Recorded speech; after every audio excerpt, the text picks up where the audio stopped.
ou avec peur, manque de confiance, fébrilité, voire complexe. C'est ceci dont il est question. C'est à ce niveau individuel et collectif qu'il faut apporter la véritable discussion. Et pour apporter des éléments de réponse, encore faut-il se déterminer sur la structuration des questions autour de la question de l'identité. Et pourquoi aujourd'hui l'identité est devenue centrale dans le débat? Justement à cause de ce premier phénomène dont je vous ai parlé, à savoir ces globalisations qui en arrivent à poser la question aux femmes et aux hommes, pas simplement dans les sociétés arabo-musulmanes, mais à travers le monde, qui sommes-nous dans cet univers qui change si vite?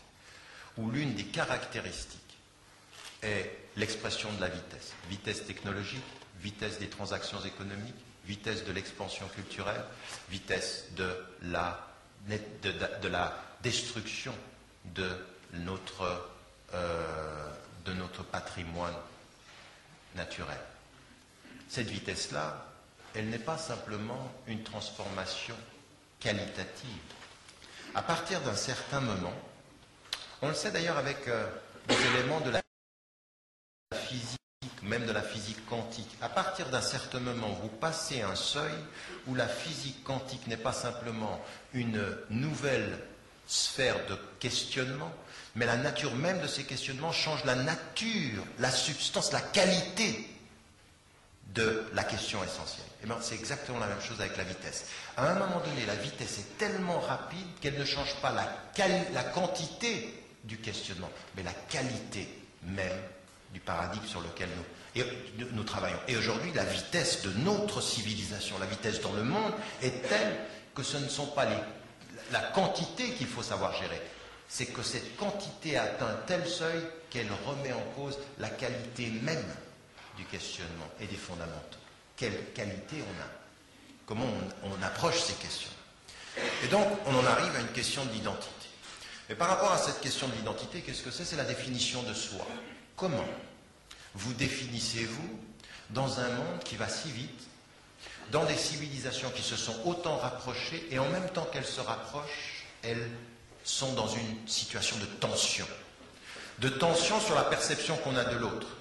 Et toutes les civilisations trouvent à leur intérieur, dans leur intériorité, des dynamiques de tension qui s'ajoutent à la tension entre les civilisations. En d'autres termes, quand vous regardez l'Occident aujourd'hui, vous voyez que l'Occident est travaillé par des tensions de régionalisme, l'affirmation de spécificités culturelles. On est breton, on est dans la petite Suisse, on est dans la culture locale. Pourquoi?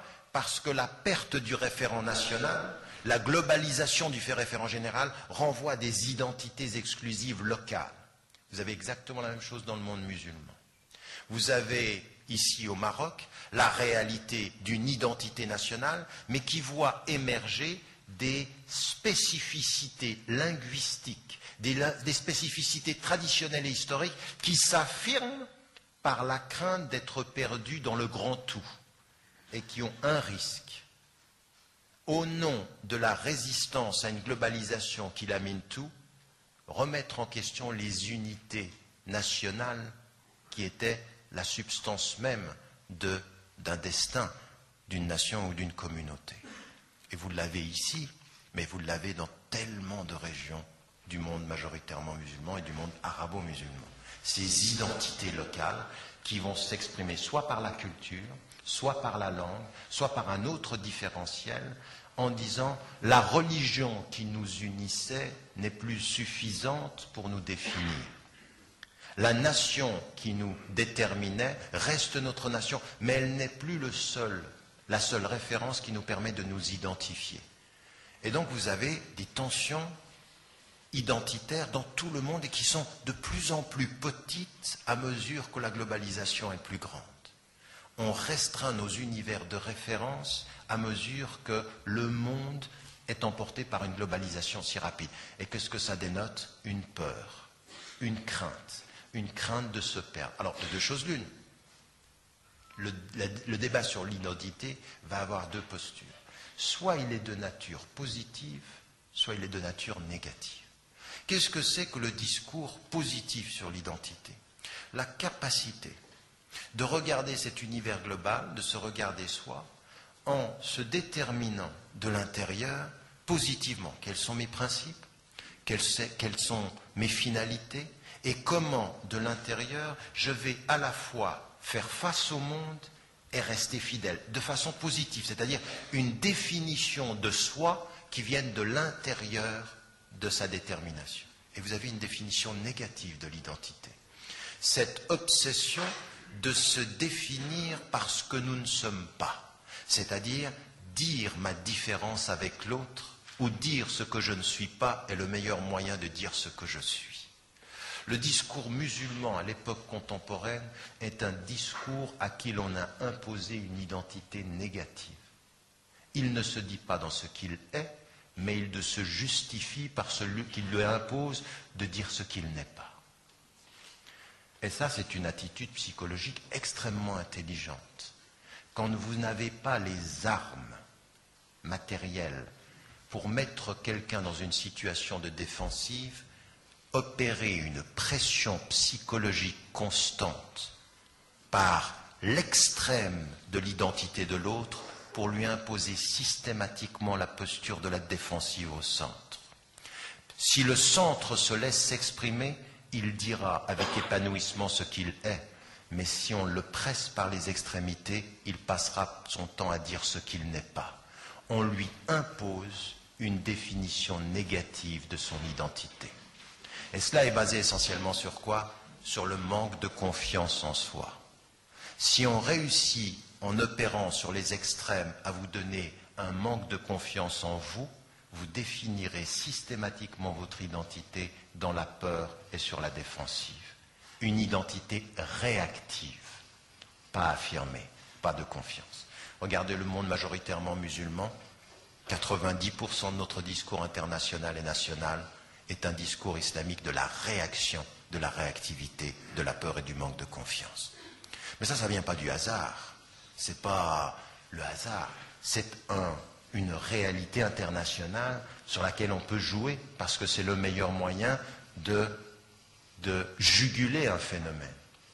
Ce phénomène, par exemple, d'un retour à ses racines, d'un questionnement positif sur soi.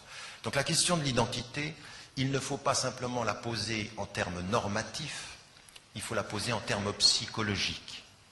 Dis-moi comment tu viens à te poser la question de l'identité et je saurai où tu nous mènes. Dis-moi d'où tu viens pour te définir, je saurai dans quelle vision tu vas. Est-ce que tu viens avec une idée de l'identité qui est une définition affirmée, assumée, pleine et en confiance de soi, et il faut le faire, on n'a pas d'autre moyen que de se dire, est-ce que nous sommes équipés à faire face aux défis de notre époque? Nous avons à nous poser cette question. Vous avez personnellement à vous poser cette question. Est-ce qu'au bout du compte, individuellement et collectivement, vous avez la confiance de gens debout ou vous avez la méfiance des gens qui réagissent assis? Et ce n'est pas la même chose. Donc il faut bien se poser la question, comment vous vous situez par rapport à ça? En sachant pertinemment, fondamentalement, qu'il y a une idéologie de ce jeu des identités. L'identité fait partie d'une dimension idéologique du débat politique et culturel aujourd'hui. Et si vous ne la posez pas en ces termes-là, vous serez soit des naïfs, soit des aliénés. Et je ne sais pas, d'entre les deux, lequel il faut préférer. Être un naïf ou être un aliéné. Notez que vous pouvez être les deux, des naïfs aliénés, et là, c'est la totale. Ça existe ça, hein. Dans nos sociétés, j'en rencontre au Maroc comme des naïfs qui ne comprennent pas les enjeux et qui sont aliénés. Et parfois, ils le sont aliénés, ils sont naïfs et aliénés sincèrement. Le naïf est souvent sincère. C'est-à-dire cette idée que l'on a des parents qui sont dans une espèce d'obsession du suivisme scolaire par rapport aux méthodes qui viennent de là-bas, toujours. C'est toujours là-bas que c'est mieux, parce qu'ils réussissent mieux, qui n'ont pas le courage de ce risque de faire quelque chose d'alternatif et de créatif ici. Vous comprenez ce que je suis en train de dire? Je crois que vous comprenez très bien, en fait. Donc c'est une vraie question. Jusqu'à l'école, jusqu'à sa culture, il faut se poser ces questions-là. Et donc, cette approche entre le positif et le négatif est importante. Aujourd'hui,